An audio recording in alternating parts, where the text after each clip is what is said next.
हो, है वही इंसान जहाँ इंसानियत का वास हो।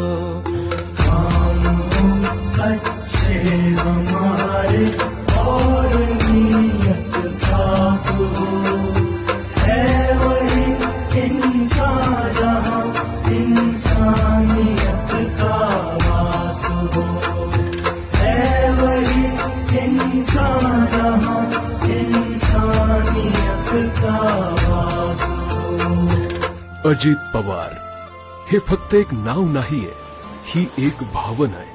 अजित दादा हे नाव दादांना वारशाने मिळालेलं नाहीये, हे नाव त्यांनी आपल्या कर्तृत्वाने जनतेसोबतच्या बांधिलकीतून मिळवलंय। 1991 मध्ये त्यांनी संसदीय राजकारणास सुरुवात केली आणि त्यानंतर राजकारणात त्यांनी कधीही मागे वळून पाहिलं नाही। 1991 पासून ते आज तागायत अजित दादांनी बारामती विधानसभा मतदारसंघाचं नेतृत्व केलं, बारामतीचा कायापालट केला।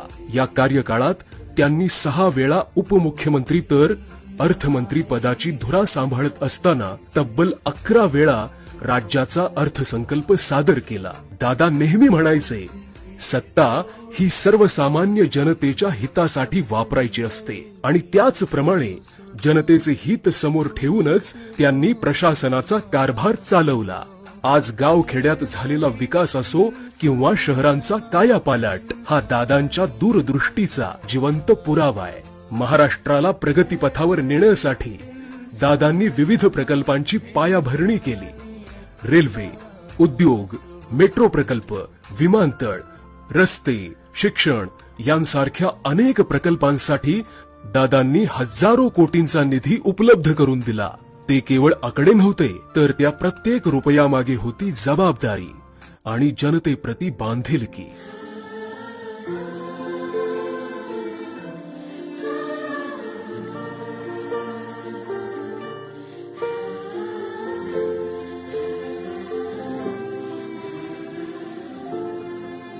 एकच वादा अजित दादा, कामाचा माणूस आपला दादा, या फक्त घोषणा नव्हत्या, तर त्या दादांनी कमवलेला जनतेचा विश्वास होता आणि हीच त्यांची ओळख होती। काम कोणतंही असो, करतो बघतो ही दादांची भाषाच नव्हती। दादा स्वतः जमिनीवर उतरून त्या कामाची पाहणी करायचे आणि तेही वेळात। दादा हे युवक, युवती, शेतकरी, महिला, कामगार, खेळाडू, कलाकार या प्रत्येक घटकाचा हक्काचा आधार होते। त्यांनी कला, क्रीडा या क्षेत्रांमध्ये काम करणाऱ्यांचाही त्यांनी आदर राखला, त्यांचे प्रश्न सोडवले, त्यांना दिलेला शब्द पूर्ण केला। लाडक्या बहिणींना आत्मनिर्भरतेचा मार्ग दाखवला। जगावर कोरोनाचं संकट आलं तेव्हा सर्व काही ठप्प झालं होतं, मात्र या भीषण महामारीच्या काळातही दादांचं काम थांबलं नाही। त्यांनी सक्षम आरोग्य व्यवस्था उभी केली, प्रत्येक जिल्ह्यात वैद्यकीय महाविद्यालय सुरू करण्याचा निर्णय घेतला। इतकंच नाही, महापूर, अतिवृष्टी, दुष्काळ या प्रत्येक नैसर्गिक संकटात दादा बळीराजाच्या पाठीशी ठामपणे उभे राहिले। पीक विमा, पीक कर्जापासून ते हजारो कोटींच्या कर्जमाफीचा निर्णय घेत दादांनी शेतकऱ्यांना बळ दिलं।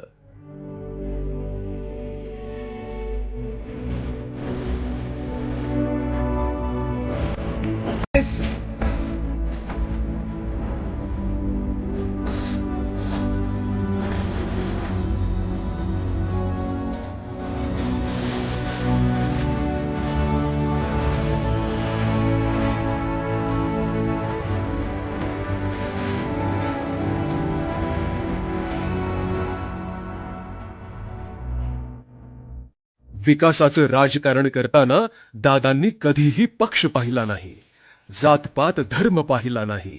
शिव, शाहू, फुले, आंबेडकरांच्या विचारांनी प्रेरित होऊन ते काम करत राहिले। त्यांचे सर्वच पक्ष, सामाजिक संघटनांशी चांगले संबंध होते।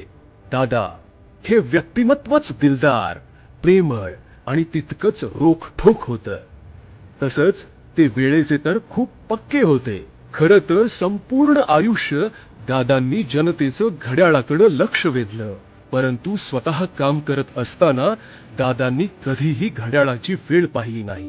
भल्या पहाटेपासून कामाची सुरुवात करणाऱ्या दादांचा दिवस हा रात्री उशिरा काम संपल्यावरच समाप्त व्हायचा. परंतु वेळ पाळणे हीच त्यांची खासियत होती. कोणतीही बैठक असो, कोणताही समारंभ असो, दादा नेहमी वेळेत किंबहुना वेळेआधीच पोहोचायचे. एखाद्या वेळी उशीर झालाच तर ते धावपळ करताना दिसायचे. 28 जानेवारीला ज्यावेळी दादांच्या विमानाचा अपघात झाला,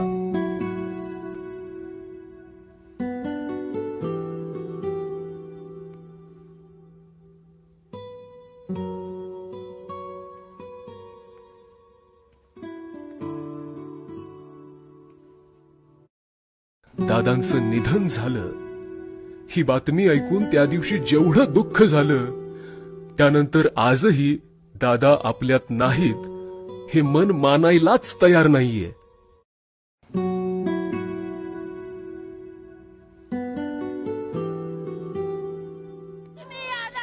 दादांच्या अपघाताची बातमी कळताच लाखोंच्या संख्येनं जनसागर बारामतीमध्ये दाखल झाला. हे लोक कोण्या एका जाती धर्माचे किंवा राजकीय पक्षाचे नव्हते, तर ते दादांवर जीवापाड प्रेम करणारे, दादांनी आयुष्यभर कमवलेली माणसं होती. सामाजिक जीवनात काम करत असताना दादांनी राष्ट्रवादी परिवारालाही तितकाच आधार दिला. पक्षासाठी झटणाऱ्या प्रत्येक कार्यकर्त्याच्या खांद्याला खांदा लावून ते उभे राहिले. महाराष्ट्रवादी विचार जोपासत त्यांनी पक्षात सर्व समाज घटकांना योग्य संधी दिली, त्यांना बळ दिलं. दादांनी एक नेता म्हणून कधी भाषण नाही केलं. एक तुमच्या आमच्यातला कार्यकर्ता, मोठा दादा म्हणूनच ते बोलायचे. कधी रागवणं, कधी हसवणं, तर कधी भाषणात विरोधकांचा समाचार घेत एखाद्या कार्यकर्त्याची फिरकी घेणं, या दादांच्या भाषण शैलीचा अवघा महाराष्ट्र चाहता होता.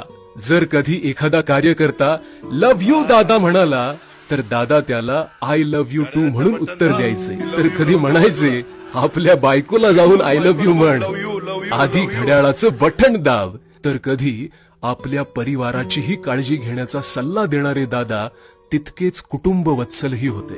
अजित दादांसाठी त्यांच्या आई आशाताई, सुनेत्रा वहिनी, पार्थ दादा आणि जय दादा हे सर्वस्व होते.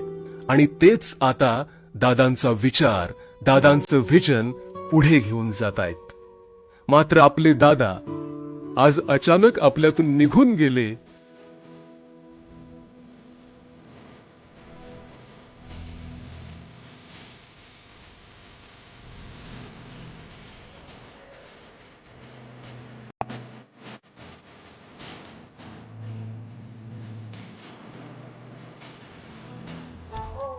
ही पोकळी कधीही भरून निघणार नाहीये. त्यांचं नसणं म्हणजे केवळ राजकीय हानी नाहीये, तर महाराष्ट्राचं वैचारिक, सामाजिक आणि भावनिक नुकसान आहे. त्यांची उणीव आज, उद्या आणि पुढेही कायम भासत राहील. पण त्यांचं काम, त्यांची दूरदृष्टी आणि